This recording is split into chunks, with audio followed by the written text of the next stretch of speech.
Hi, Blackbird Pond Group. How's it going? Well, if you hear screaming in the background, I apologize. My children have decided to fight today. Of course, don't worry. Dad's downstairs refereeing, so guess we'll see how it goes. All right, we are in chapter 12 of Blackbird Pond. And the school ends about mid-August when the kids are really needed for harvest. They're needed to help at home. And Kit and Judith are definitely needed to help. They often go out with, even with Rachel, and they work with Matthew out in the field. And then they had been making candles. Remember, they're preparing for the winter. And Rachel says, um, you know what? We're going to take the afternoon off. You girls can go do whatever you want. And as uh, Kid goes to take off, she's going to head out to the widow Tupper's house, to Hannah's house. And her aunt says, "Where are you going, Kit?" And Kit looked down, not answering. "Wait," she said. And this is after Rachel has looked at her. She went into the kitchen and came back after a moment with a small package which she held out to Kit shamefacedly. What are we learning about Rachel here? Now, why would she be shamefaced about helping the widow Tupper? She knows Kit is going out to see Hannah, and she has given her some leftover apple tart. Um, and she said, "I can't bear to think of anyone going hungry when we have when we have plenty." So she's doing something good.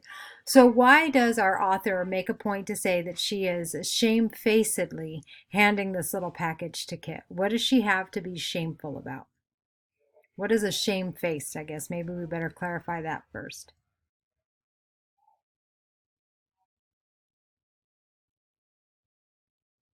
Yeah, remember, a Quaker is not welcome in this Puritan village at this time. And the fact that she is willing to help somebody out, and we'll learn at the end what Uncle Matthew thinks of all of this, not of the apple tart, but what he thinks of helping out someone who is not a Puritan, um, makes her feel shame, even though she's doing the right thing. She is helping out an individual who is going hungry.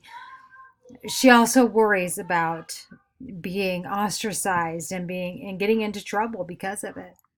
So Kit goes on out to Hannah's house, and who does she find there? That's right, she finds Nat. And Nat is kind of trying to help. He's chopping wood. It's really warm, but he's getting ready to take off again on his ship, on the Dolphin.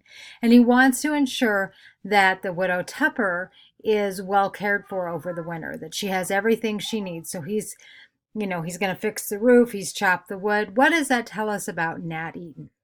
What kind of an individual is he?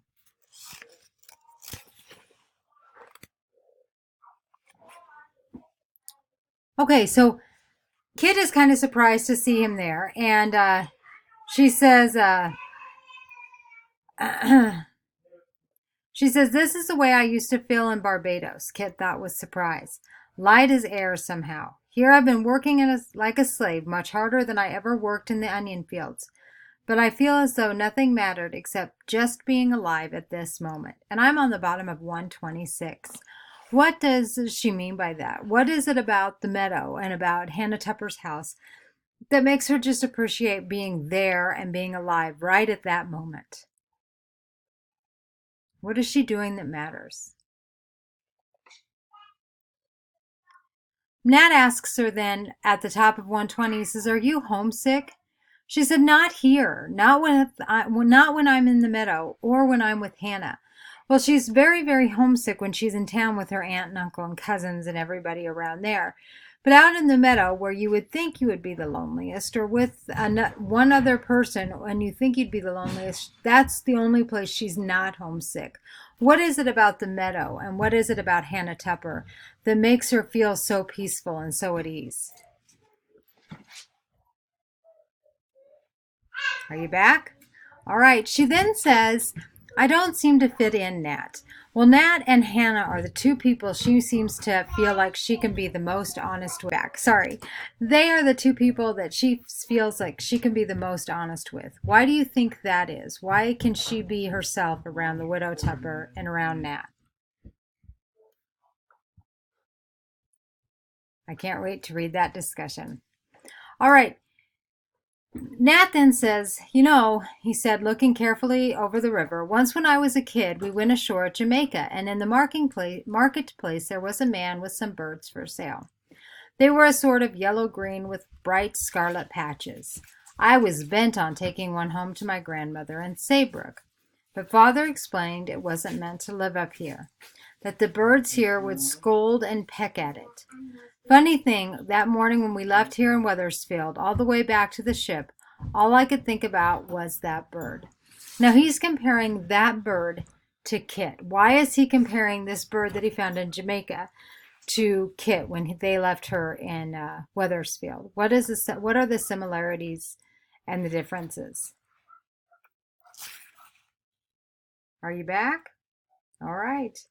He said, "Who would have guessed that I'd ever seen you perched on a rooftop with straw in your hair?" He said, "They have done their best to make you into a sparrow, but I can still see the green feathers if I look hard enough."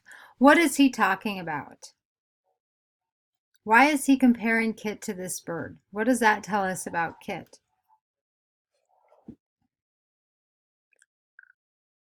I'm anxious to read that discussion too. All right. Towards the end of the chapter, they start talking about how much he did not like school, but he did enjoy reading. He's loved reading, and one of his favorite stories to read was The Tempest by William Shakespeare. And so he and Kit have a good laugh over how she was kind of like the daughter in the book, and on, and they just find some more commonality there. We see him finally becoming at least friends. She asks him then, "Why are people so disloyal to King James?" And I liked his answer. He said, "There are two sides to loyalty, Kit." And I'm on page 129. Um, if the king respects our rights and keeps his word to us, then we retain our loyalty. But if he revokes laws he has made and tax and comes about till the ship is on her beam ends, then finally we will be forced to cut the hawser, which is all ship talk, basically for treason. And he said, "It's not treason. We would, fight to the death to maintain what we have." He said, "It's my country." And he doesn't want to lose it because the king can't keep his word. Well, then Hannah calls up and says, "Hey, it's supper." And Kit's like, "Oh no, I didn't realize how late it was." And she goes to scurry home, and Nat walks with her. And she kind of explains what's going on with Prudence, and they talk a little bit more.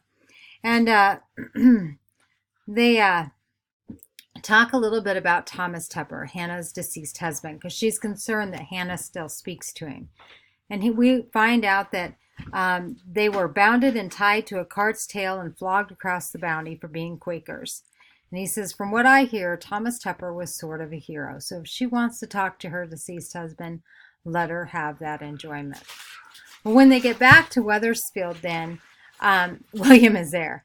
Oh, awkward. She's walking back with another guy, and here sits the man who's courting her. So they get there, and her uncle is glaring at her. Her aunt's about crying, and William and Nat are sizing each other up. And she says the truth. She said, "I went out and I was helping to thatch Widow Tupper's roof." And what caught me by surprise was that Thomas says, "She is a heretic and refuses to attend meetings. She has no claim on your charity." Basically, that since she is not a Puritan, you cannot help her. He said, "But someone ought to help her. If she wants help, let her repent her sin. You are never to go to that place again. Catherine, I forbid it." Now, what are we learning more and more about Uncle Matthew, other than he's very stern? And what does Mercy tell her at the end? And what do you think that foreshadows? All right, I'm excited to read this discussion, Blackbird Pond Group. Have a great rest of the day. You're doing great.